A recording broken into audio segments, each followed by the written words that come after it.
friends, and welcome to the CUInsight Network. My name is Robbie Young, and I am the Vice President of Strategic Growth here at CUInsight. It's my job on this show to have conversations with thought leaders who support the credit union community. We'll identify issues affecting credit unions and discuss best practices to help us learn from one another and strengthen our credit unions. My guest on today's show is Shane Butcher, CRO and COO of Optiri, a Trellance Company. Shane, thank you so much for being here. Thank you so much for having me, Robbie. I'm excited to be talking to you today. Of course. And to jump right in, most of us really didn't think we were going to work with credit unions when we grew up. What did you want to be when you grew up? Yeah, I think if you'd asked a 16-year-old Shane what he was going to be doing, it was definitely not COO. But for most of my high school career, I wanted to be a fighter pilot. But knee surgery in high school and then requiring glasses definitely threw that out the window. Well, we're glad to have you. Thank you. So what was your journey like to your current role as CRO, COO at Optiri at Trellance Company? You know, it's been a fun one. So I joined the military not too long after high school. And after getting out of the military, I got into IT, like a lot of us did, and had a great career in IT and fairly quickly moved into IT management and then started working for a community newspaper group and loved the community aspect. We were really focused on supporting the community and getting that good word out of there. So while I was doing that, I moved more into or added operations management and, marketing, our production, press production type pieces, and really got a great taste for operations management while I was there. So as the time came to change roles, I then moved into the credit union industry. Again, loved the community focus, member focus, and how we could better people. And so joined a company called Ongoing Operations and moved through technology management, building out our virtual CISO team and really expanding that practice, and then moved into the COO role. And shortly after that, we got bought by Trellance, which was an exciting time, and kept on as COO of our cloud division.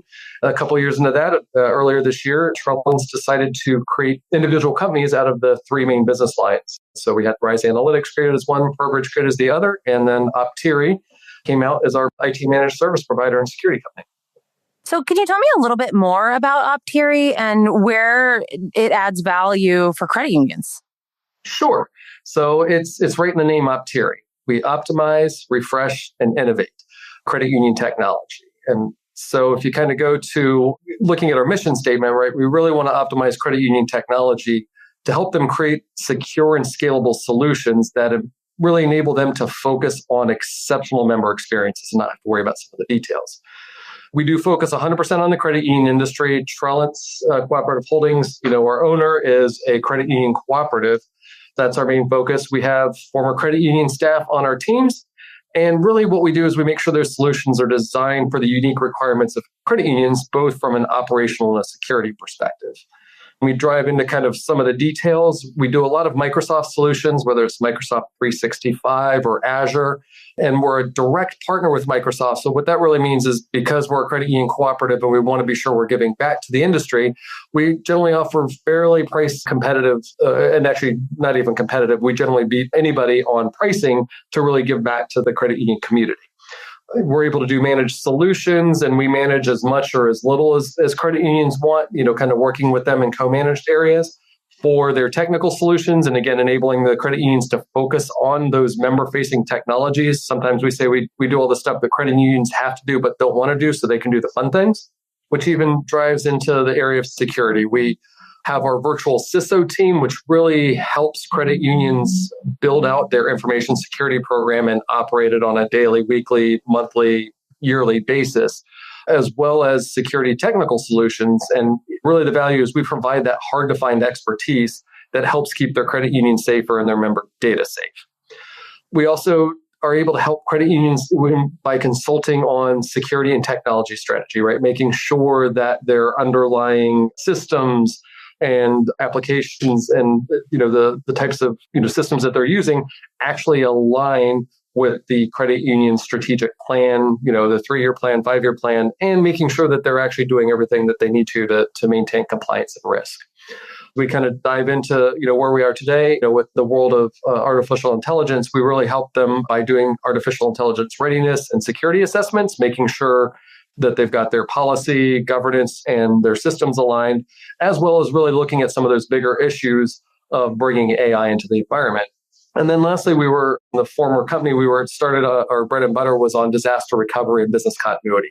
And we look at it really from both a technical and business point of view and add that value in making sure that the credit union can continue operations, whether there is some sort of IT or cyber event or loss of a branch, fire, or a natural disaster that really keeps them from operating.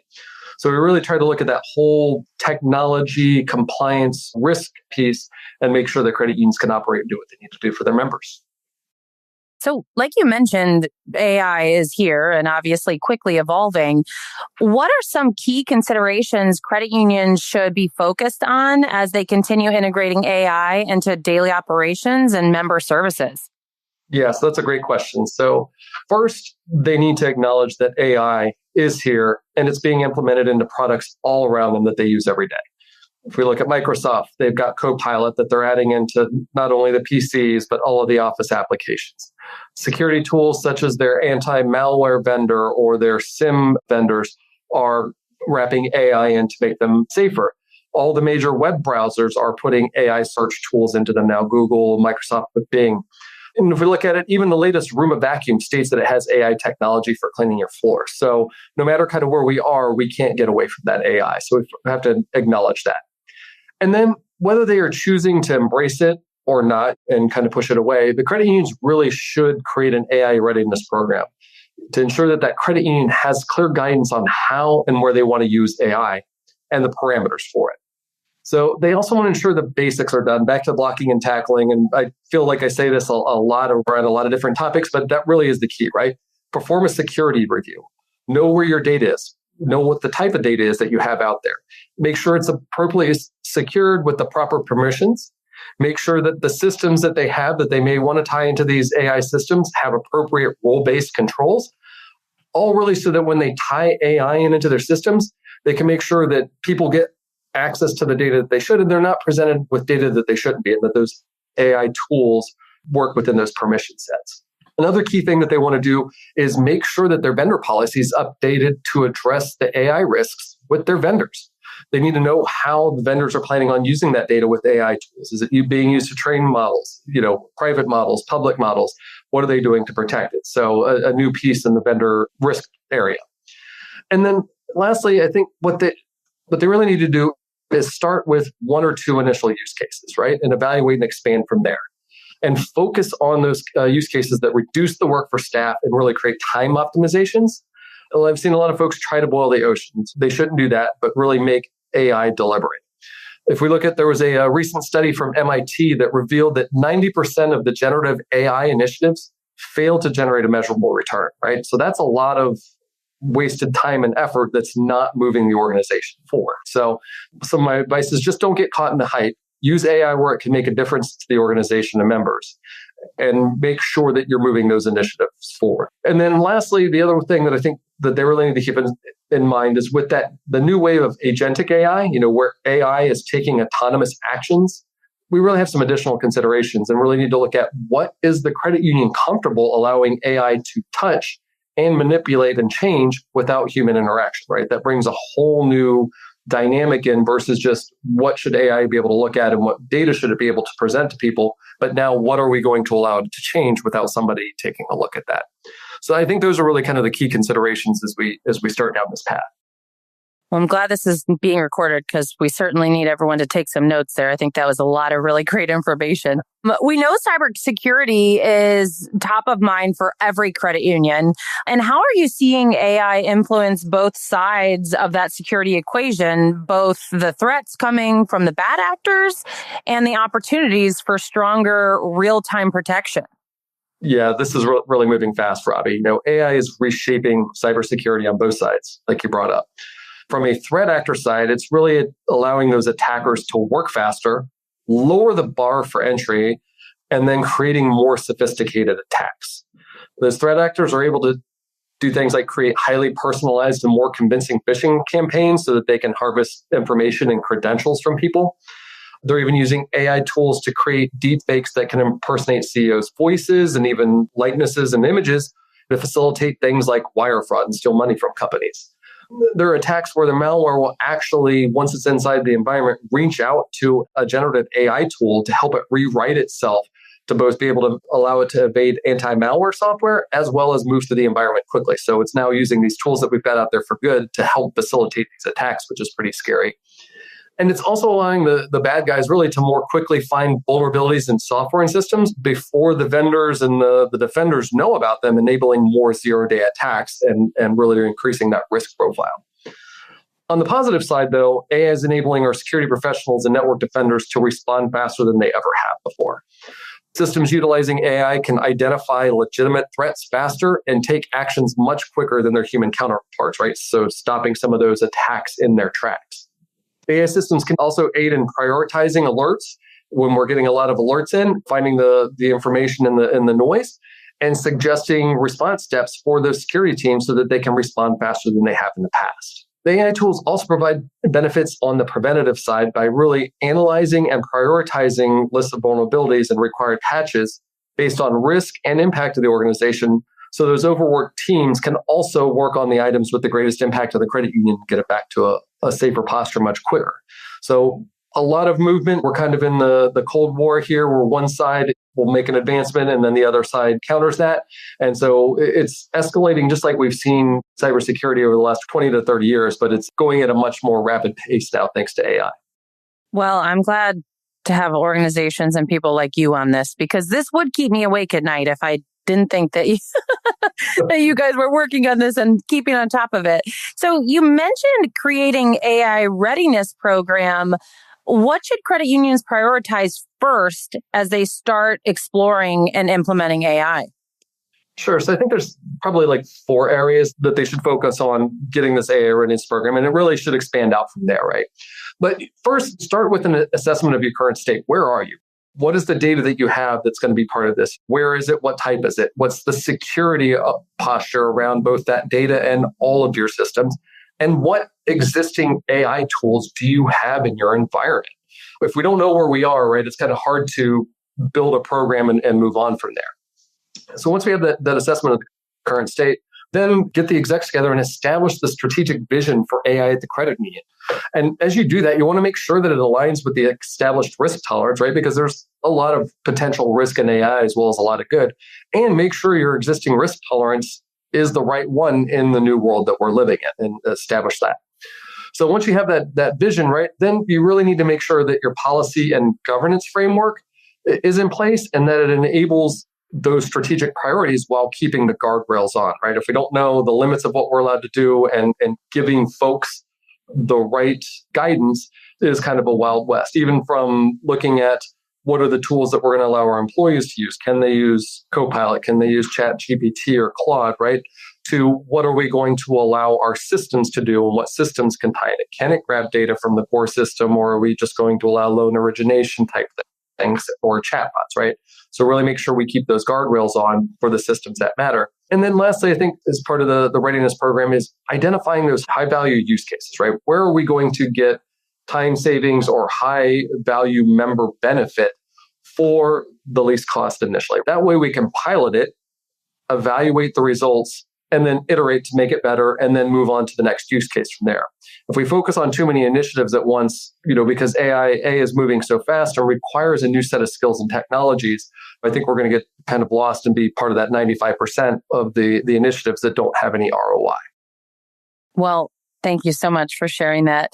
So as we look to the future, what's Optiri's focus on the road ahead? We got a few initiatives that we're really looking at. But when we focus on AI, really what we want to do is help credit unions cut through the AI noise and find those solutions that add value to the team, to their members.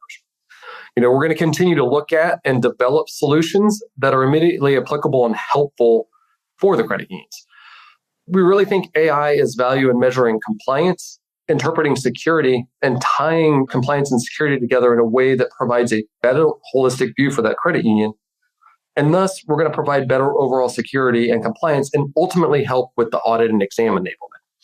we're going to continue really to refine our AI security and readiness assessments and tools that we use to help the credit unions, both looking at things like the Microsoft world, because that's where a lot of the credit unions are living, as well as the credit union as a whole.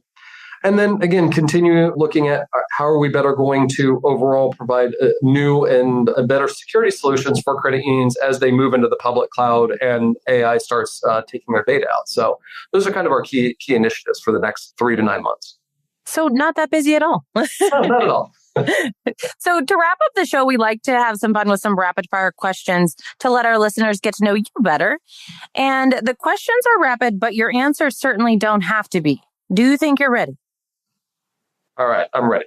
So who's someone in your life that is a great leader and what makes them great? Ooh, I've been fortunate to work for a lot of really good folks over my career. But I'm going to have to go back to my days in the Navy. And a lot of leaders in the Navy are very top down. You're doing this because of my rank and you have to. But there was one guy, Master Chief Kelly, who just really kind of embodied the way to solve a problem. He would focus on the problem solving, remain calm, find those resources that had all of the right information that he knew he would be able to make that decision, grab that data, and then create the best decision versus just a quick snap judgment. His calm, confident demeanor and the results that he would always achieve really made people want to follow him because of who he was and what he did versus his rank. And so that always kind of stuck with me when I was early in my career in a way that I wanted to kind of shape my leadership as I grew. Yeah, I think that's so important. So if you're going to splurge on something and you want to treat yourself a bit, what is one thing that you might invest in? Ooh, being a techie, most people might think it's some sort of technology for me, but I'm a foodie. So I think it's going to have to be a nice restaurant with some good food or one with a unique experience. I really enjoy trying new things and enjoy good food and wine. So it definitely would probably be in the food area. Well, maybe on our next Ivy League stint with the Q CEO Institute, we'll have to find something good to eat. Absolutely. I am there. So if you're traveling for work, what's one city that you're most excited to visit, whether it's going to a conference or visiting a client? Oh, again, another tough one. I've been to a lot of fun places, but I think I'm going to go cliche. I'm going to go Vegas. Not necessarily for the glitz, the glam, and the casinos, but I think I'm going to go back to that foodie thing. There's just a lot of great and interesting restaurants in a very compact area, which makes it easy to try new things out when you're there and busy. So I'm going to go with Vegas. It's always good to be able to get food at any hour, too. Yes, I like that. So what's one book that you think everyone should read? This one's easy for me. I think I'm going to go with an oldie, but The 7 Habits of Highly Effective People. That was one that stuck with me when I first read it. And it gathered great insights from multiple ways of thinking and multiple self-help books that had kind of come before it and just kind of packages up in a very succinct way. A great way to kind of live life, whether it's your work life, your family life, or just your personal life, and how to move life forward in a way that's positive for everybody. So I think that's one that everybody should read and then build on from there. Well, and to that point, I would be interested in knowing your best hack for creating balance and integration between your work life and your life. It's actually something that both my wife and I have worked on for years. We both have jobs that require a lot of us and some family stuff with the kids that required a lot of us earlier in our lives. And so what we always did was find those moments that matter and focus on them, right? With the way we work today, remote work, cell phones, right? We have the benefit of being able to work everywhere, but we also have the downside that work can always intrude on us. But what my suggestion is to really just, when you get in those moments that you know are going to matter, tune out the work noise and just cherish in those moments so you can enjoy that to their fullest. I like it. Then it's kind of on a case-by-case basis. Yes. So we'll be sure to link to everything we talked about today in the show notes. My last question for you is, do you have any final thoughts you'd like to share or asks of our listeners? AI is here. There's no denying that. We see it everywhere. There's a lot of hype out there. Things are moving fast. So with some proactive readiness, you can ensure your credit union is ready to navigate that rapid change. So again, do that AI readiness program. Make sure you've assessed your environment, and don't be afraid to reach out to trusted partners for help. Credit unions of all sizes don't always have the expertise to do this. So make sure that you're leveraging the best resources that you have. And again, don't be afraid. Find those use cases and give it a shot. I like it. Well, thank you again so much, Shane, for being on the show. Stay well. And thanks to all of our listeners for tuning in to the CUInsight Network podcast. And we will be back again next time.